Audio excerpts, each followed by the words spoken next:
the ruling establishment has a lot of, they will stop at nothing to complete their toolkit of control, right?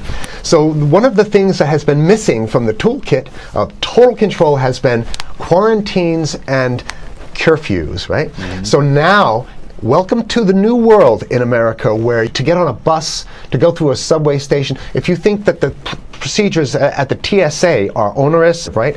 Guess this is coming to a bus depot near you. It's a more invasive way, and the ruling class needs this because, let me say, if the ruling class ever saw wide-scale civil unrest, you'd see an Ebola outbreak in America right away. Okay, so this is, what you see is that Ebola is another tool in the toolbox of the ruling class to control. Yeah, to keep down absolutely, repression. positively, 100%. This is a tool. Right. Ebola doesn't just magically start spreading. Mm-hmm. And then we have this doctors that come back here. The white people, of course, live. Mm-hmm. You know, the two whites who got it survived. All the black people that get it die. Right? It's very possible that these one of these NGOs over there is going around with a veil of Ebola or spreading it from a small plane onto villages. The point is to get hundreds of thousands of people infected with it and create the next phase of control. Now, one of the things I'd like to show to back up my my claims here. Here's a document from the Rockefeller Foundation. Rockefeller Foundation, right there. You can zoom in on that, where my finger is. It's called Scenarios for the Future International Development, the Rockefeller Foundation. All right. Okay. Let's take a look at what they're saying here. This is something like a 50, 60-page document. I'd like you to go to page 18, if you can look at this up on the internet, but I'll read it off to you. It's called lockstep, lockstep. And this is a phrase that I used right after 2001 when I saw the entire system of the United States, including the population, were in lockstep.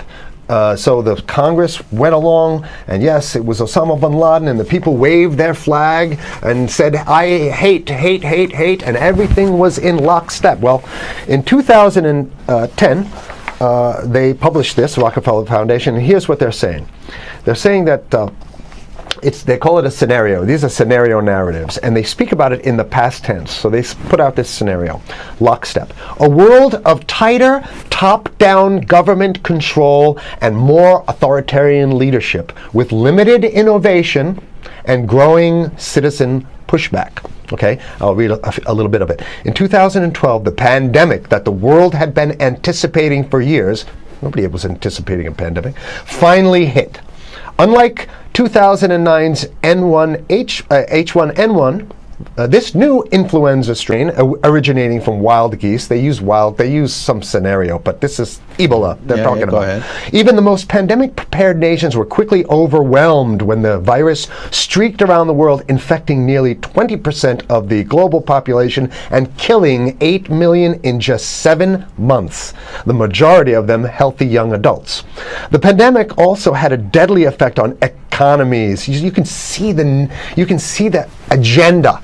Just naked, raw, naked control agenda written down, and it's anybody's guess how this becomes effectuated in real life. So whether this is written specifically as marching orders or whether people take it upon themselves in the intelligence networks to say, okay, well, this has been produced, so this is the plan here. But these narratives have to be written in advance because the intelligence agencies don't know how to do these narratives. They need help. So these think tanks, they come up with these like Rand Corporation, Rockefeller Foundation. These are think tanks of death. They're not the think tanks, they're not there to find great ways to help people. Right? Okay, the pandemic also had a deadly effect on economics. International mobility of both people and goods screeched to a halt. Which is what they want. They want a completely isolated world, right? Debilitating industries like tourism and breaking global supply chains. Well, of course they want tourism stopped because they're not in the tourism business. And they want you at home in your house in front of the TV. Then they got you. Because once you watch the TV, they own your soul. Even locally. Wait a second, we're on television. I mean commercial television, let's say. national. Even locally, normally bustling shops and offices sat empty for months. Okay, so I love how they talk about it in the past tense in 2010. Right? The pandemic blanketed the planet, though disproportionate numbers in Africa died. Southeast Asia and Central America, where the virus spread like wildfire. It sounds like the opening monologue of a disaster movie, right? Exactly. Now listen to, here's the good stuff now. But even in developed countries, containment was a challenge. Now here's this one. I love this one. The United States' initial policy of strongly discouraging, in quotation marks, strongly discouraging citizens from flying proved deadly in its leniency. So they're saying, that... No, keep going. Okay, Read it. proved deadly in its leniency. So they should have been tougher, right? Accelerating the spread of the virus, not just within the United States, but across borders.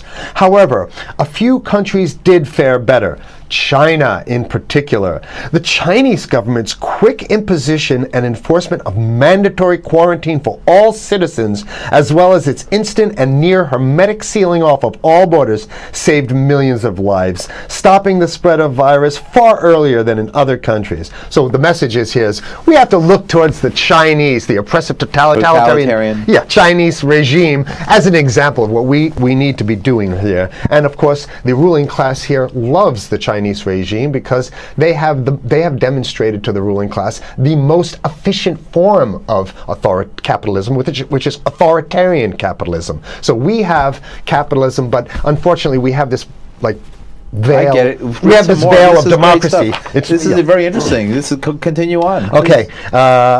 China's government was not the only one that took extreme measures to protect its citizens from risk and exposure. During the pandemic, national leaders around the world flexed their muscles, flexed their authority, and imposed airtight rules and restrictions. You can see the agenda. Okay, go. Okay. From the mandatory wearing of face masks to body temperature checks at the entries to communal spaces like that's what's happening right now. But soon it's going to be like body. It'll be at the subway. Yeah, well, is that what you're saying? We'll be going through this in the subway to get on the buses and the subway, absolutely, things like that. And what this means though is don't think about having a cigarette, a joint on you, or basically you can't. This is a dragnet for everything. So if in order for you in other words, just like with stop and frisk, this is ultimate stop and frisk. This is the ultimate cavity stop and frisk, cavity search kind of thing. All right, so during the pandemic, national leaders around the world flexed their authority. Now there's some good stuff. Listen to this. And even supermarkets, they want body checks at supermarkets. Okay, so basically what they're saying is they're building a system where every move you make, you got to go through them. You can't get food. Well, how about if you go to the farmer's market? Right. Here's the good stuff now. It just keeps getting better. Even after the pandemic faded, this more authoritarian control and oversight of citizens and their activities stuck. And even intensified. That's the whole point. So they're going to get rid of... Didn't that happen already with 9/11? Of course. 9/11 was how many, 14 years ago? And we still have all these draconian rules. So they're going to put the body cavity USA searches Patriot and all that. That's right. So in order to get to a supermarket, you got to have a body cavity search. And then when there's no more Ebola, well, you know what? We kind of like this way because we have an complete infrastructure of a control grid. In order to protect themselves from the spread of increasingly global problems, from pandemics and national terrorism to environmental crisis and rising poverty, leaders around the world took a firmer grip on power.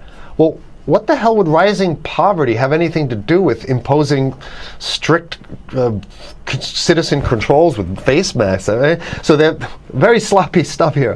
At first, the notion of a more controlled world gained wide acceptance and approval.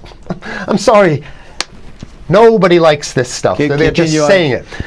I have to provide analysis. We only have 5 minutes left, so that's. Oh my God. Okay. Citizens willingly gave up some of their sovereignty and their privacy to more paternalistic states in exchange for greater safety and stability. I mean, that's just a complete naked contradiction to the famous saying that if you think you're going to give up a little bit of security, if you're going to give up your freedom for security, you're going to get neither. That's the long-standing thing. And here what they're doing is They're not even ashamed or embarrassed to absolutely say the exact opposite. They're saying, yes, we all want to give up our privacy and sovereignty for more stability and security and stability. So you don't get that. When you give it up like that, you get the shaft. Can you show us the cover again of what you were just reading? One more time, and then I have two more documents. Right, this is what we were reading here, and just zoom in a little bit so folks can see it. He'll zoom in, don't worry, you can relax. All right. And scenarios for the future of technology and international development. Okay, now I have two more documents. Keep it zoomed. We have the National Security Memorandum of December 10th, 1974. This is Henry Kissinger's brainchild.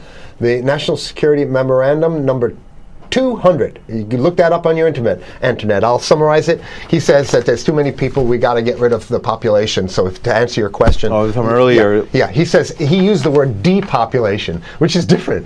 Depopulation means killing people that already exist, and it's to get the minerals, because we need the minerals. And here's another one.